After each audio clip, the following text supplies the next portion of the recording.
सर्दियों में कमजोरी और हड्डियों का दर्द, क्या ये वाकई ही विटामिन डी की कमी है? घर बैठे कैसे पहचाने? अस्सलाम वालेकुम friends and welcome back to our channel.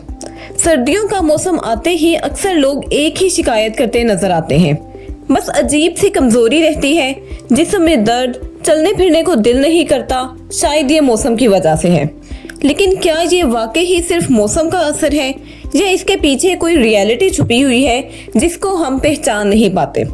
सर्दियों में जिस्मानी कमजोरी, हड्डियों का दर्द, पट्टों में खिंचाव, थकावट और मूड खराब रहने की आम तौर पे सबसे मशहूर वजह होती है विटामिन डी डेफिशिएंसी।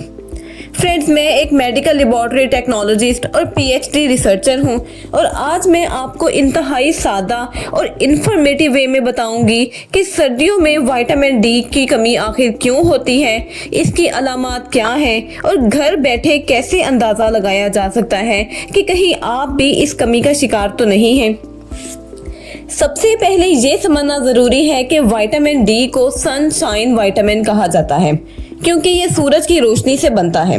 जब धूप हमारी स्किन पर पड़ती है तो जिस्म खुद कुदरती तौर पर विटामिन डी बनाना शुरू कर देता है, लेकिन जैसे ही सर्दियां शुरू होती हैं तो दिन छोटे हो जाते हैं, धूप कम निकलती है और लोग भी सर्दी की वजह से ज़्यादातर अपने घरों के अंदर ही रहते हैं। इसके अलावा जो धूप होती है वो अक्सर आमतौर पर धुंध, बादल या कमज़ोर शिद्दत होने की वजह से हमें डिज़ायर्ड रिजल्ट्स नहीं दे पाती, और यही वजह है कि सर्दियों में विटामिन डी की कमी आम लोगों में बहुत ज़्यादा बढ़ जाती है। और शायद आपको अंदाज़ा भी ना हो, जो दर्द आप महसूस कर रहे हैं वो असल में इसी कमी का नतीजा है। फ्रेंड्स, विटामिन डी सिर्फ हड्डियों की मजबूती के लिए ज़रूरी नहीं है, बल्कि ये हमारी बॉडी में कैल्शियम एब्जॉर्प्शन में बहुत फैसिलिटेट करता है, पट्टों की ताकत को बरकरार रखता है, हमारे इम्यून सिस्टम को एक्टिव रखता है और मूड बेहतर बनाने वाले हार्मोन्स में भी बहुत इंपॉर्टेंट रोल प्ले करता है। अब जब बॉडी में इसकी कमी हो जाती है तो जिस्म में कई तरह के मसाइल आना शुरू हो जाते हैं, जिनमें सबसे आम अलामत है जिस्म में टूट फूट और हड्डियों का दर्द, ख़ास तौर पर टांगों, कमर और बाजुओं में। इसके अलावा पट्टों में खिंचाव, सुबह उठते वक्त सख्ती, जल्द थक जाना, दिल का बेचैनी महसूस करना, इम्यून सिस्टम का वीक हो जाना, बार बार फ्लू और इवन के मूड डिसऑर्डर्स जैसा कि डिप्रेशन जैसे मसाइल भी देखने में आ सकते हैं। अब आम लोगों में एक गलतफहमी पाई जाती है कि टेस्ट करवाने की आखिर हमें क्या ज़रूरत है, अगर कमी है तो हम दूध पीकर इसको पूरा कर लेंगे। लेकिन हकीकत ये है कि विटामिन डी की कमी जाहिर से कहीं ज़्यादा ख़तरनाक होती है। अगर ये लंबे अरसे तक रहे तो हड्डियाँ कमज़ोर होने लगती हैं, जिसकी वजह से बच्चों में रिकेट्स और बड़ों में ओस्टियोपोरोसिस जैसे मसाइल का सामना हो सकता है, और मुस्तकिल पट्टों की कमज़ोरी हमारी रोज़मर्रा ज़िंदगी को मुश्किल बना देती है।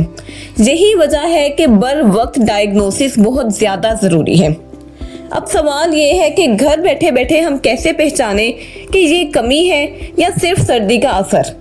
अगर आप इन अलामात में से अक्सर महसूस करते हैं, जैसा कि मुसलसल थकावट, हड्डियों में दर्द, नींद पूरी होने के बावजूद जिस्म भारी महसूस होना, पट्टों का बार बार अकड़ जाना, जुकाम या फ्लू बार बार होना, इसके अलावा मूड चेंजेस या चिड़चिड़ापन, तो बहुत ज़्यादा इम्कान है कि you are suffering from vitamin D deficiency.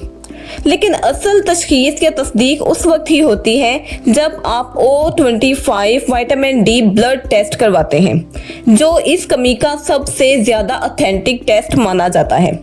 आम सीबीसी या कैल्शियम टेस्ट से ये बात पता नहीं चलती, इसलिए सही से डायग्नोसिस कराना ही बहुत ज़रूरी है, जो कि मैंने आपको पहले ही बताया कि OH25 vitamin D blood test होता है। क्योंकि सर्दियों में ये कमी बढ़ जाती है, इसलिए डॉक्टर्स भी अक्सर यही टेस्ट का मशवरा देते हैं, ख़ास तौर पर अगर बीमारी लंबे अरसे तक रहे। अच्छी बात यह है कि ये टेस्ट बहुत ज़्यादा इजी होता है। जस्ट एक बार आपका ब्लड सैंपल लिया जाता है और चंद घंटों में रिपोर्ट आपके पास होती है। अगर लेवल बहुत कम हो तो डॉक्टर मुनासिब सप्लीमेंट्स रेकमेंड कर देते हैं, वरना धूप में कुछ टाइम गुजारने से भी काफ़ी ज़्यादा बेटरमेंट आ सकती है।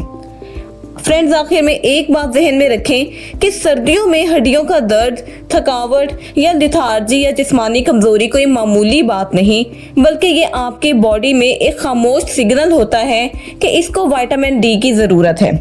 वक्त पर टेस्ट करवा के ना सिर्फ आप अपनी हेल्थ को इंश्योर कर सकते हैं, बल्कि आने वाली बहुत सी बीमारियों से भी बच सकते हैं।